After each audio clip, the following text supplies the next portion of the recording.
Where your treasure is, there will your heart be also. God has hidden unlimited treasures in His Word. Every time we open it, we can discover a new treasure, or admire an old one. What will we find today? Let's dig in. Here's Carla Early with Treasure Hunt in the Word.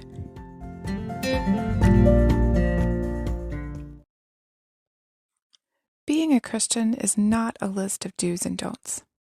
However, the Bible offers many treasures to guide us and mold our character into Christlikeness.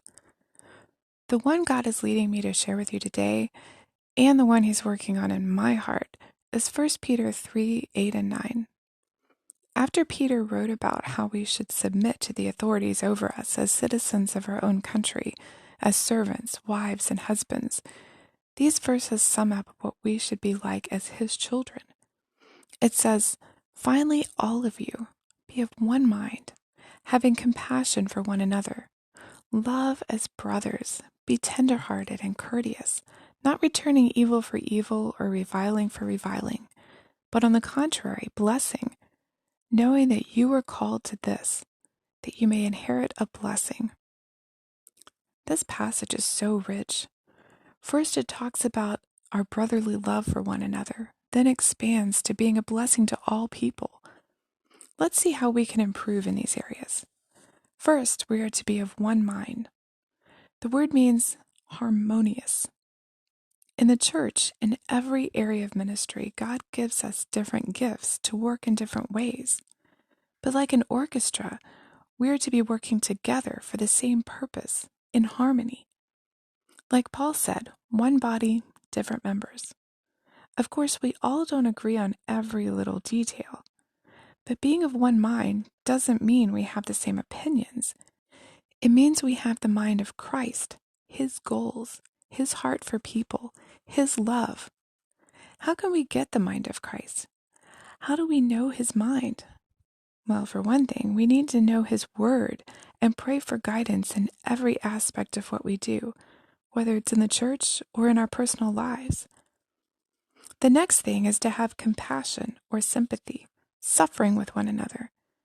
If one member of our Sunday school class or small group is suffering, whether from a loss of a loved one, from a physical or financial problem, or even persecution, it's the job of the church in compassion to gather around that person or family, love on them, pray for them, be with them, do practical things to meet their needs. We need to make sure that person knows they're not alone in it, whatever it is. The next portion says to love as brothers. I'm sure this passage meant a lot to people in the early church because many of them had been kicked out of their family when they became Christians. The church became their family. This is true today of many believers all over the world, especially in persecuted areas. But I've experienced this phenomenon in churches as my husband and I raised our children away from family. The members of our church became grandparents, aunts, and uncles to our children. In most places we lived, we never lacked for babysitters and became closer to many of our church friends than we were to our own families at the time. The next word is tenderhearted, that is, kind.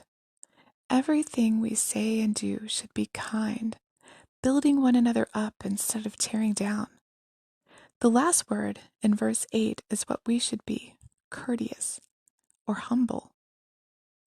A little humility goes a long way, whether in the church or in the world. Philippians 2:3 warns us to do nothing out of selfish ambition, but in humility value others above ourselves.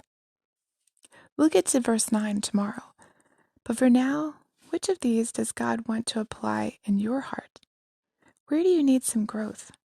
Unity of mind, compassion, love, kindness, humility? How do you need to become more like Christ today? You can contact us at treasurehuntintheword@gmail.com. Also, if you'd like to share a treasure God has given you by doing an episode, please contact us. You can listen to other episodes on our website, which you'll find in the description below. Thanks for listening, and remember, where your treasure is, there will your heart be also.